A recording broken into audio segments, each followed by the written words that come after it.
Hi, my name is Lauren O'Brien, and this is the first episode of my new podcast. I have a huge passion for sports, and this podcast is something that would allow me to share that passion with the world. So I'm super excited to be starting it. In this podcast, I'll discuss anything from college basketball to football to baseball and the WNBA, including the new Unrivaled League, as there was some big news that happened last night. I am currently a 3-sport varsity athlete at my school. I play flag football, basketball, and I throw the shot and discus in track and field.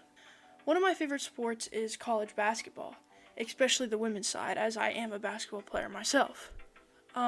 As many of you know, Selection Sunday was yesterday, and there's some big news and some controversies following the seedings and selections for both the women's and the men's side. So I would like to discuss that and get started into it. First, we'll discuss the women, and then we'll head to the men. First thing I want to discuss is the seedings in the bracket and kind of how everything turned out this year. As you know, UCLA got the number 1 overall 1 seed, then Texas, USC, and South Carolina had the other ones. Now, I personally agree with these 1 seeds. I thought Texas would be a little bit on the verge, especially after how they finished their season in the SEC tournament, and especially how they got blown out by South Carolina that last championship game for the SEC. South Carolina is just playing at such a high level right now, which leads me into the first controversy. I was watching bracketology after the selection show, and Holly Rowe was interviewing Dawn Staley.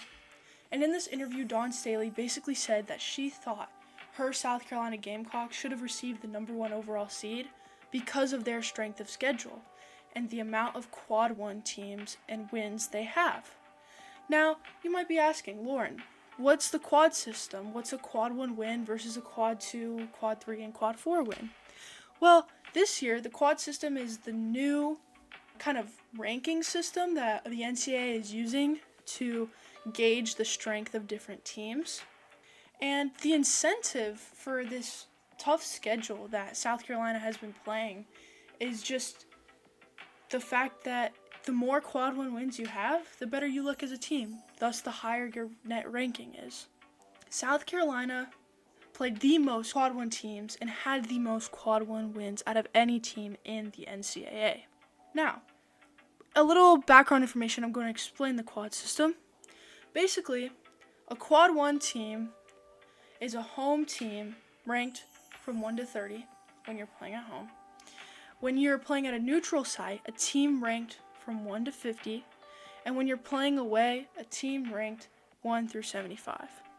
So, for example, UConn is a team ranked 1 to 30. If they go on the road and play a team like Texas, who is also ranked very high, and they beat Texas, that is a quad 1 win and a quad 1 loss for Texas. South Carolina has played the most quad 1 games out of any school. Now, UCLA has the fewest amount of losses. And you might be like, hey Lauren, doesn't that mean they should get the number 1 overall seed? Well, on paper, it appears so. And personally, I think they should, especially winning the Big Ten. Now, if they had lost the Big Ten championship to USC, and they had lost to USC twice before, I think that changes the picture completely. But Dawn Staley said in that interview on bracketology, why would we play this schedule? What's the incentive to play this schedule if we have these little setbacks, being their losses to UCLA, their loss to Texas, and their loss to UConn? Why would we play these games? Because it's really knocking us out of the number 1 seed opportunity. And I very much agree with Dawn Staley here. I think at the level that South Carolina is playing right now, combined with their quad 1 wins, they should be the number 1 overall seed. UCLA has less losses, as they've only lost 2 games on the season, which is why the NCAA wants to put them there. So I thought it was interesting. Let's move on to discuss some of the other 1 seeds. As I was watching before the selection show, I was kind of talking to my brother about, hey, who do you think the 1 seeds are going to be? And who do I think the 1 seeds are going to be? And I was quite surprised that UConn didn't get one. I thought they should have, especially at the level they've been playing, the wins they have on their resume, including South Carolina. They blew them out. Big loss. I think that's the best we've seen UConn play all season, and if they're going to make a run at the NCAA tournament for that championship, they're going to need to play like that. Now, I think USC has been a strong team throughout the whole year, so I thought they should have been a 1 seed, and I'm happy that the committee gave it to them. But to be the last 1 seed, I found to be a little shocking, a little concerning, considering that Texas kind of fell off at the end of the year. You may be saying, but no, Lauren, they made the SEC championship in arguably the most challenging conference in the whole NCAA. And I think there's truth to that, but I want to take Notre Dame as an example. Just a couple weeks ago, Notre Dame was the number 1 team in the nation. Hannah Hidalgo, Olivia Miles, Sonia Citron were playing at very high top levels, and they still are. However, Notre Dame fell off at the end of the year, losing to Duke, losing to NC State. Now, you may be thinking, okay, what's the importance of this? Well, they fell down to a 3 seed. Now, I find that surprising. I think they should have gotten a 2. And USC finished strong, and I think this really correlates to Texas as they kind of fell off too after getting absolutely whooped by South Carolina in that championship game. Now, going to the 2 seeds, moving on there, I was shocked that UConn didn't get a 1. Personally, I would have taken them over Texas. I mean, I thought the 1 seed was kind of up in the air for that last team, but really it's just a matter of what the committee thinks and who the committee wants. And I think now we're going to head into this next segment discussing the last 4 out and the play-in games. So, playing in for that, play UCLA at that 16th seed, we have UC San Diego and Southern. Southern having a complete turnaround, starting their season 2-11 just in December, having a complete 180 to win their conference tournament and have a chance to compete for that 16th seed, versus UCSD, who for the very first time has made the NCAA tournament, both their women's and their men's team, in their first year of Division I eligibility. Now, you could be asking, hey Lauren, what's that? Why is it only their first year eligible in D1, even though they've been D1 for the past couple years? Well, basically the NCAA has a rule. If you move up from Division II to Division I or Division III, Division I, whatever it is, you can't compete for a tournament, a conference championship, any of this for 5 years.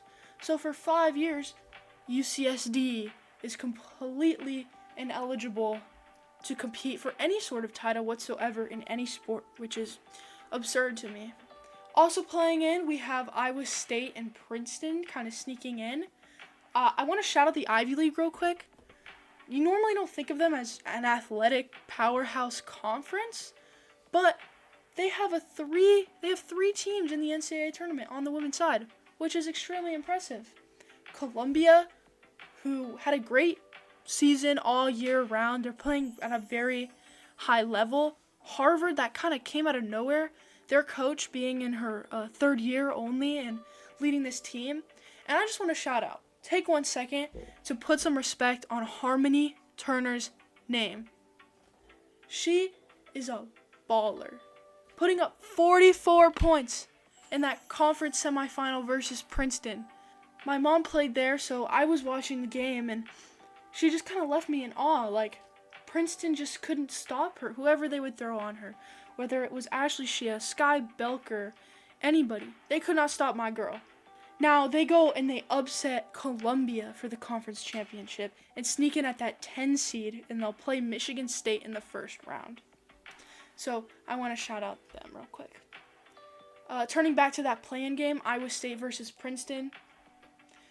Princeton was lucky to sneak in at that last spot. I think they've been a little shaky this year, and especially losing their star point guard, Caitlin Chen, to UConn, kind of hurt them, set them back a little bit this year. And losing their all-time leading rebounder, Ellie Mitchell, was a huge hit for them.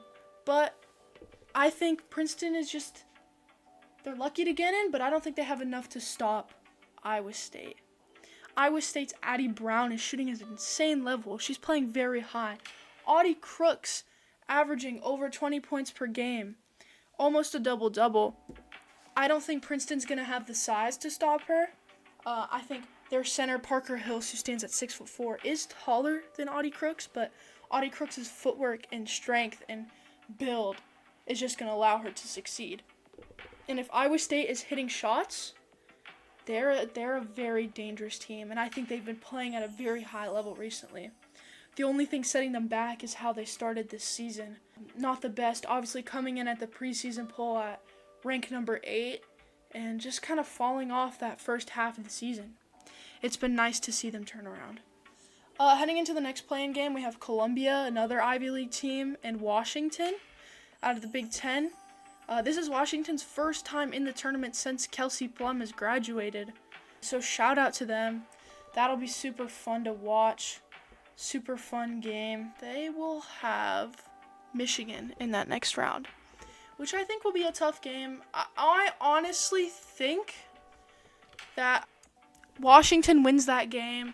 As much as I would love to see an Ivy League team succeed like that, I just don't think they have enough to stop Washington. Especially Washington plays at a very high conference level. They're prepared. They've seen a lot of better teams than Columbia.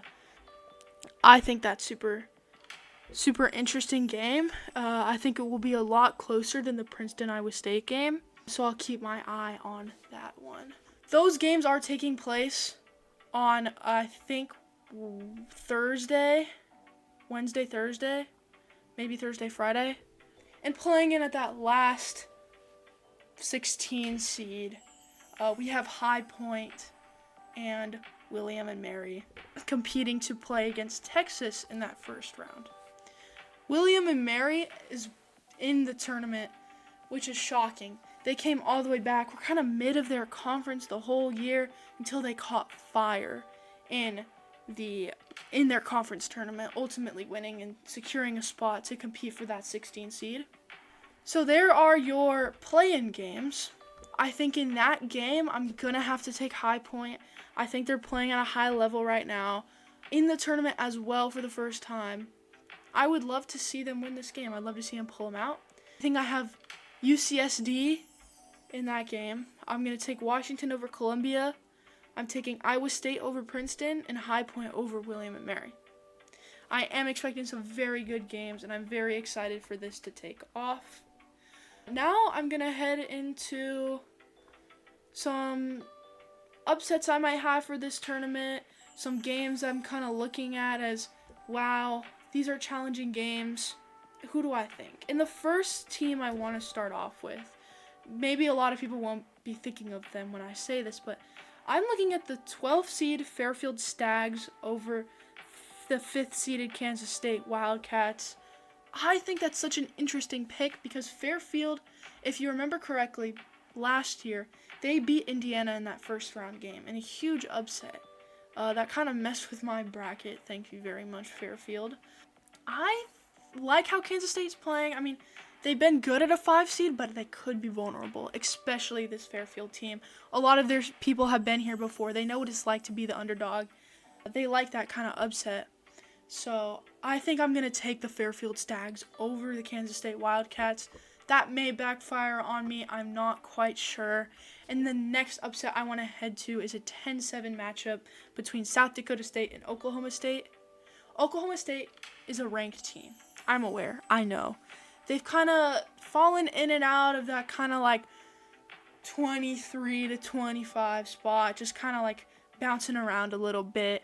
And, you know, the Cowgirls have had a very good year, but I like South Dakota State. I think they don't get enough respect, especially being from a smaller conference and not the Big 12 like Oklahoma State is. I'm going to go out on a limb and say, hey, I don't see very many upsets in this first round, but I really want to take South Dakota State here, and I think I will. Go Jackrabbits. I see a lot of people online talking about another 10-7 matchup in the Harvard-Michigan State game. As much as I was hyping up Harmony Turner from Harvard, I think Michigan State is being a little bit disrespected here. I watched them play against Iowa earlier this year, and I know they lost that game. I watched them play against Iowa, and I watched them play against Nebraska, and I think this Michigan State team does pull that game out. I would also like to discuss another very close game, who I'm even struggling to pick, Vanderbilt and Oregon. Honestly, I think you could flip a coin here. I think these teams are super evenly matched. I know Vanderbilt is favored, but I'm just kind of like, wow. This Oregon Ducks team, I think, has a good shot to win. I'm just not so sure if they can do it with freshman phenom Michaela Blakes on the other side of the court.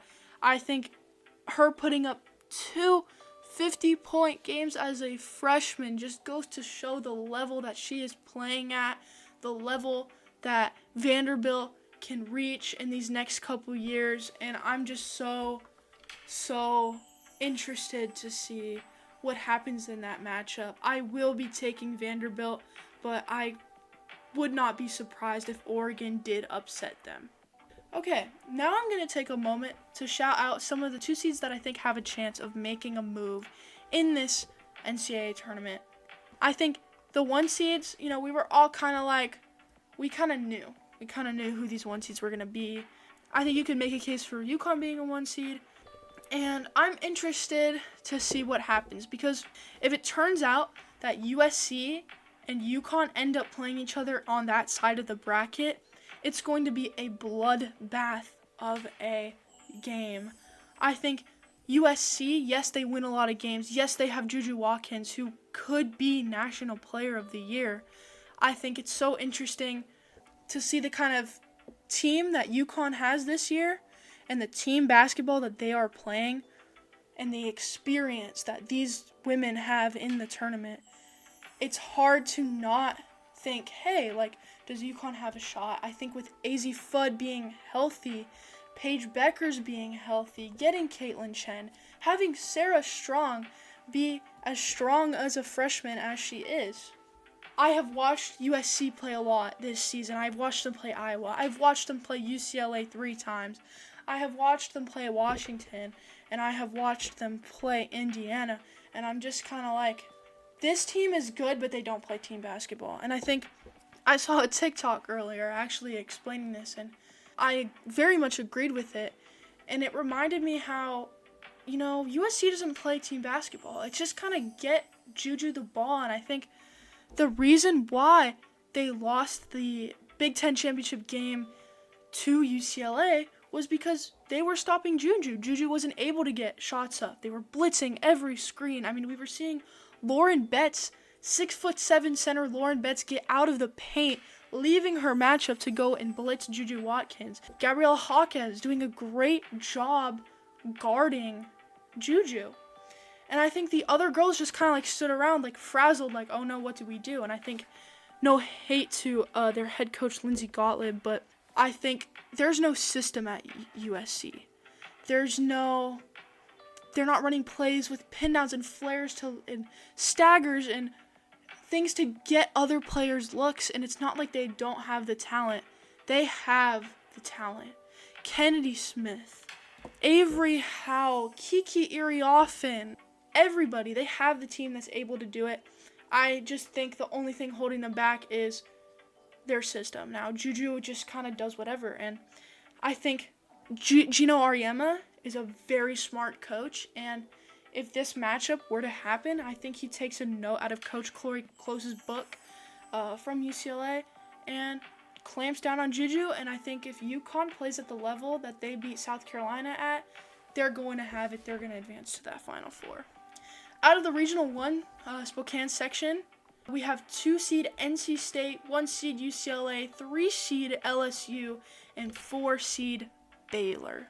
I personally think that this is the hardest side of the bracket. Maybe not necessarily in the first round, but as we get closer to the championships of that section, I think it's going to be real interesting. I want to shout out LSU. They have a big 3 in Michaela Williams, Flau'jae Johnson, and Anissa Morrow. And one thing I think this LSU team can be dangerous if they're healthy. I think Juju being out, Anissa Morrow being beat up in the tournament, like, it's going to really take a toll.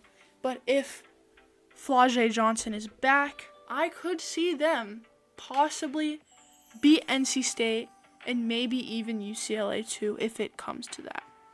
Moving on, 2-seed NC State, I think, is a very solid team. I think they're very well coached, led by players like Zoe Brooks, Sanaya Rivers, just great players like that. I think they have a chance of doing very well in this tournament. I think I watched their 2OT game versus Notre Dame, and I liked what I saw. I really did, and I liked how they played in that ACC championship, even though they did lose to Duke. I will be getting to them shortly. I do want to talk about them. I think they do have a shot. I think UCLA is more vulnerable than people think. I would love to see them win the tournament. I'm a huge Kiki Rice fan, huge Lauren Betts fan. I think she should be National Player of the Year. I think it's interesting here. I think they are vulnerable. I could see NC State pulling off that upset. You do have that 4-seeded Baylor if it ends up being 1, 2, 3, 4 in that Sweet 16. I watched the Big 12 Championship, Baylor versus TCU, and it was a very, very good game. Baylor fought so hard, but I'm a little concerned because I feel like they only get offensive production from a couple of players, and outside of that, there's not really anything, which I think is going to hurt them a little bit. I don't think they have the size to defend Lauren Betts, really have an answer for her. So I do see UCLA winning that game, possibly coming out of this section. But I think the 3-seeded LSU Tigers have a good chance, and the NC State have a very good chance of pulling off the upset and beating UCLA. Heading over to Regional 2 Birmingham, South Carolina is the 1 seed over there. We have Duke at the 2, North Carolina at the 3, and coming in at the 4, we have the Maryland Terrapins. Now, I find this section to be a little bit weaker. It gets interesting as you have a defensive powerhouse team like West Virginia at that 6 seed. UNC's kind of been doing their thing all year. Duke is playing at such a high level right now. Kara Lawson, Toby Fournier, Jaden Donovan. I'm a fan of how the Duke Blue Devils are playing right now. Obviously going on a big streak in that ACC tournament, pulling off huge upsets over Notre Dame, beating NC State in the championship, and being able to win the ACC championship and secure that 2 seed. I don't think there was a question about Duke being a 2 seed. I think that's a very good pick. I agree with the committee. Good job there. UNC, I like this UNC team. I like Alyssa Utsby. I like their head coach, Courtney Banger. I'm a fan of this UNC team. However, I don't think they have enough to beat the star power of Duke, of South Carolina, of even West Virginia. They could possibly meet in that second round game, and I think it's going to be interesting. Because, North Carolina, they're solid, but they don't have enough. And West Virginia could beat them. I say they have the best defense in the entire NCAA, and I am a huge, huge, huge fan of theirs. But coming out of here, I think South Carolina is going to win the tournament. I'm just going to say that straight out. I am a huge UCLA fan. I have watched them all year. I don't want to see South Carolina repeat. It's just not fun to me. I like to see a new team win. I'd much rather have USC, UCLA, Texas, anyone win but South Carolina, honestly. But I think you look at the roster and you see a roster full of All-Americans. Chloe Kitts playing at an extremely high level. Mylasia Full-Wiley. You have Tahina Pau. You have Sanaya Fagan on that team. Obviously led by legend and Hall of Famer Dawn Staley. With this team with a lot of tournament experience, I don't think anyone's going to be able to touch them. I'm going to be honest. I think I want to see them lose in my bracket. I did too. I did one kind of serious bracket of who I actually thought was going to win the games, and another one of who I want to win. Kind of just picking my favorite teams just because, and just kind of experimenting a little bit more with some upsets. Moving down to Regional 4, Spokane 2. I discussed this a little bit earlier, but in this conference we have the 1 seed USC, 2 seed, UConn, 3 seeded, I think the 3 seeded Oklahoma Sooners, and the 4 seeded Kentucky Wildcats. This section here has some of my favorite teams in all of college basketball. I will say it now. Kentucky is my favorite team to watch in the NCAA, led by head coach Kenny Brooks, transfers Clara Strack and Georgia Amore from Virginia Tech. Having 7 transfers on this roster, them playing at such a high level, seeing what Kenny Brooks can do, coming from Virginia Tech, having this be his first year in Kentucky, and then playing at such a high level. I think they're a very tricky team to play against because of all of their height. Clara Strack being 6'5", Amelia Hassett being 6'5", Tiani Key being 6'7", and then Clara da Silva also being 6'7", and he'll put him in the game at the same time with Georgia Amore. And I'm just like, how is a team supposed to stop that? I think Georgia Amore, being a 5th-year senior, she has motivation here. She wants to get back to that Final Four. She's tasted it with Virginia Tech on that team with Liz Kitley and company. I like this Kentucky Wildcats team. I have already talked about it, but I think USC is vulnerable.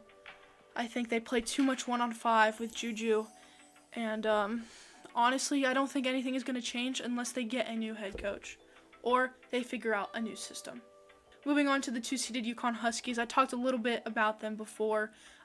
Paige Beckers, Azzi Fudd, Sarah Strong, Caitlin Chen, all playing at such a great high level. UConn is cooking, doing their thing, winning the Big East tournament. Now, I know that's not the strongest, but they do have multiple teams in this tournament, and I think we need to put some respect on UConn's name. They have fallen off a little bit. They haven't been healthy. They haven't won since Brianna Stewart graduated. It's been a little bit of a down year for UConn and down time for UConn. And I think, this year they could get to that Final Four. I see them beating USC. They could get through. Another team I want to talk about here is Oklahoma at that 3 seed, led by Reagan Beers, led by Peyton Verhulst. This team is very inconsistent. They are either very on or very off. The only kind of consistent player they have is Reagan Beers, who is an absolute monster inside. Her footwork, her skill, just everything about her game is very fun to watch. She can rebound, she can score. If you need someone to get a bucket, she'll get you one. I want to talk about Peyton Verhulst. I know she was Big 12 Co-Player of the Year last year. I think she is a phenomenal player, but I think she is very inconsistent. If she is hitting shots, Oklahoma wins. If she is not hitting shots, she loses. I'm looking at the second round game here. If Iowa is able to get past Murray State, which I think is very possible, they'll end up playing Oklahoma in that second round, and that is must-see television. That is going to be a phenomenal game, arguably one of the best of the tournament between these two teams. I think Iowa has a shot. If Oklahoma is not hitting their shots, they are not winning games. Iowa is experienced. They have been here. Led by seniors Sydney Fulter, Kylie Feuerbach, and Lucy Olson. This team is ready. I think Jan Jensen knows what she's doing. I think she's a phenomenal coach, and I am excited to see what this Iowa team has for us. Okay, now moving on to the third and final regional. This is Birmingham 2, led by number 1 seed Texas, number 2 seed TCU, 3 seed Notre Dame, and 4 seed Ohio State. Kind of out of this, I want to start by talking about Texas here. Now, they are a 1 seed. They have kind of taken a hit in recent weeks, but led by phenomenal star Madison Booker, Ashley Jones, Roy Harmon. This is a very solid Texas team. I think they do have their work cut out for them in these later rounds. Now, they will face either Illinois or Creighton in that second round. I think they get by them very easily. But I'm kind of looking at that Elite 8 game here, and I think TCU, led by Haley Van Lith and Sedona Prince, and Notre Dame, led by Sonia Citron, Hannah Hidalgo, and Olivia Miles, have very good shots to beat this Texas team. Notre Dame, obviously not finishing how we all thought they would, TCU just coming off of their first Big 12 championship. Very impressive. I want to shout out Haley Van Lith, as she is back to the player that we saw at Louisville. I think transferring to LSU, she got a lot of hate for that, and I think she just wasn't in a good system. And I think when players aren't in a good system, they're not going to thrive, they're not going to do well. And I think Haley made the right choice in transferring to TCU and playing with, Sedona Prince and Connor, who, by the way, has hit over 100 threes on the season, is a sharpshooter, and does not get enough recognition by the NCAA. I think she is a phenomenal player, and I think TCU has a chance. I also think Notre Dame has a chance here, depending on what we see. The committee did a very good job picking these matchups, because in some of them, I say just flip a coin. Like, I don't even know. I mean, talking about Utah, Indiana, that 8-9 up in the Birmingham 1 regional, like, I'm sorry. That's a tough game to pick. Just flip a coin for that matter. Vanderbilt, Oregon, just flip a coin, right? Like, Illinois, Creighton, flip a coin. Cal and Mississippi State. I mean, what is the committee trying to do? They're trying to make my life really hard in picking these teams. I don't see very many upsets in this tournament. I think, like every year, I think we are going to see a 1, 2, or 3 win this tournament. The question is who, and I think my front runners so far are South Carolina. I think South Carolina is untouchable. That's my team to win the tournament. But a 2 seed that I think has a chance to go far is TCU, is UConn. I think those two seeds have a phenomenal chance to reach the Final Four, because if USC is not playing team basketball, they're not going to win. If Texas messes up and they kind of hiccup in one of these rounds, I see TCU has a shot. I mean, Texas, you worry about Madison Booker, but I think they have enough to stop her. You worry about the inside presence of Ashley Jones and Oldacre, but I think having 6'7" Sedona Prince in there, who's able to play the full game, is a very experienced player, will allow them to beat Texas if that is the case in the later rounds. Okay, moving on. I want to talk about the men's bracket and the controversy surrounding the committee and who was put into this bracket. The 1 seeds: Auburn, Duke, Florida, and Houston. All very solid teams. Do I disagree with these 1 seeds? No, I do not disagree with these 1 seeds. I think I could see an argument for all of them. But what I do want to cover is the last 4 in the play-in teams that the NCAA committee picked. Why is North Carolina in this tournament? I know I discussed the quad one, the quad system before. UNC is 1-13 in quad 1 games. That is not a tournament team. I think they belong in the NIT, and I think, they don't deserve a spot here. They don't deserve a spot to compete against San Diego State. I don't see it. I don't like it, and they're only in because of their name. I think it's so interesting that the athletic director at UNC is part of the committee. And I know he said, and he's supposed to kind of step out of the room while they're discussing UNC or if they should be in the tournament or not. But this man gets an $100,000 bonus if UNC makes the tournament. $100,000. I'm sure he's talking to people like, hey, 10 grand if you put UNC in, right? Like that's absurd to me. I don't think they should be in. I think that was terrible, and I think teams like Indiana, teams like West Virginia are completely robbed of that spot. I think my number 1 team to win the tournament is Florida. They are playing at a very, very, very high level currently. They are healthy, coming off of a SEC championship, playing their best basketball. I think we didn't see how good they could be last year because of the injuries they had sustained. Of course, winning their star players, breaking his leg, was huge for them. But I think this year, they are back with a vengeance, and they are ready to win. Duke is an interesting team. I think majority of the public is going to pick Duke to win. Duke is a question mark for me due to the injury to Cooper Flagg, him injuring his ankle in the ACC tournament. And I just want to say that Duke is a good team if Cooper Flagg is healthy. But the question is, when will he be healthy? Because I don't know if you guys saw a clip of that injury, but it looked bad. And I think he's lucky that it's not broken. But a high ankle sprain, that normally takes 6 to 8 weeks, especially at the level of Cooper Flagg's.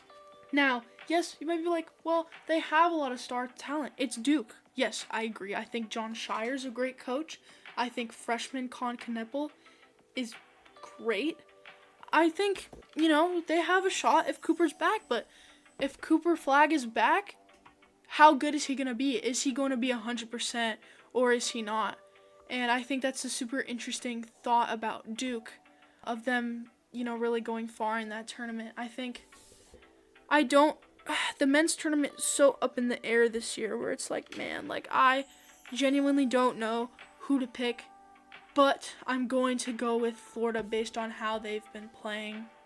An upset I want to take a look at real quick is the 12-seeded Colorado State over the 5th-seeded Memphis Tigers.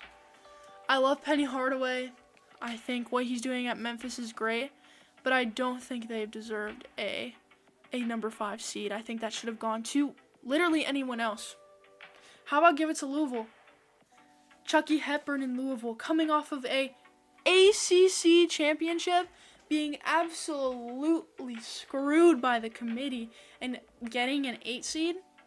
I think they're disrespected. I think you flip them in Memphis. I think you give Memphis that 8 and you give Louisville that 5. But because Memphis has that 5, and I watched Colorado State play in that Mountain West tournament. I saw them play Utah State in that championship, and I saw them play New Mexico in the round before, and I think that Colorado State team knows how to shoot the basketball, and that Colorado State team will win that first round. That's my biggest upset that I have here. Anyway, to sum up what we talked about today, I have South Carolina winning the women's tournament, and I have Florida winning the men's tournament. I know that's boring because they're both 1 seeds, but I think they are both playing at an extremely high level right now, and based on their matchups and their position in the bracket, have a great chance to be able to take home that NCAA championship trophy. Now, that's all for today. Thank you so much for listening to the first episode of my new podcast, and I hope to see you guys next time. Bye.